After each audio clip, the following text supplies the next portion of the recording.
Tere kõigile! Ka minul on väga hea meel näha, et nii paljud on pidanud oluliseks tulla täna siia, et kohtuda meie esimese ainsa välja käidud presidendikandidaadiga, kelleks on Eesti Konservatiivse Rahvaerakonna aseesimees Henn Põlluaas. Eesti üks suuremaid murekohti on meie demograafiline olukord. Eestlaste sündimus on pikka aega olnud alla taastetaseme. Henn Põlluaas on aga seisnud alati selle eest, et me ei kompenseeriks rahvastiku vähenemist sisserändega. Me ei tohi seda teed minna, sest see tooks kaasa hulgaliselt ühiskondlikke probleeme tulevikuks.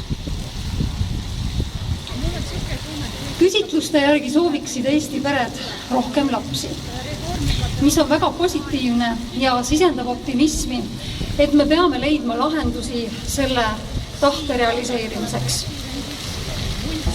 Henn Põlluaas on ka väljendanud seda, et ta soovib luua presidendi kantselei juurde ekspertidest koosneva kogu, kelle ülesandeks oleks välja töötada ja ellu viia rahvastikupoliitikat. Me teame seda, et iga tugeva ühiskonna alustalaks on ja jääb tugev perekond. Ainult see viib elu edasi. Laste saamiseks, nende ülalpidamiseks ja kasvatamiseks on aga vaja, et peredel oleks igakülgne turvatunne. Majandusliku turvatunde tagamiseks peab aga meie jõukus kasvama. Me ei tohi soodustada välismaise odavtööjõu kasutamist, sest immigrandid võtavad töö meie inimestelt ja suruvad alla meie palgad. Selleks, et meie riik kestaks, on vaja toetada peresid ja lapsi.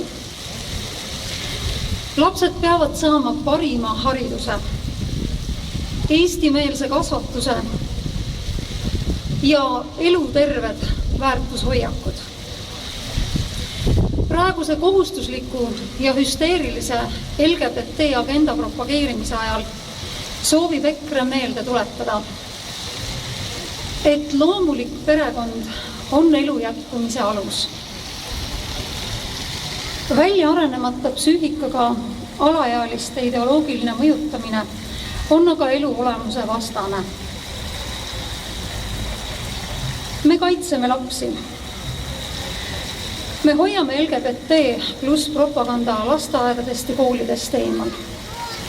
Me tõstame sünnitoetuse 1200 euroni, kooli mineva lapse toetuse 800 euroni ja soovime toetada, et iga laps saaks vähemalt ühe tasuta huviringi.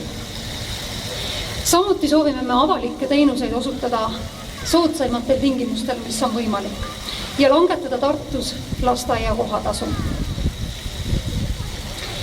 Eestis, kus iive on eriti madal, on loomuliku perekonna tähtsus hindamatu.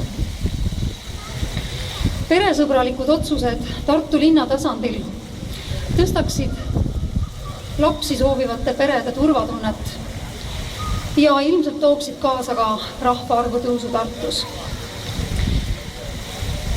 Tartu peab suutma targa rahvastiku ja sotsiaalpoliitikaga tagada sündimuse kasvu ja olla sellega eeskujuks tervele Eestile.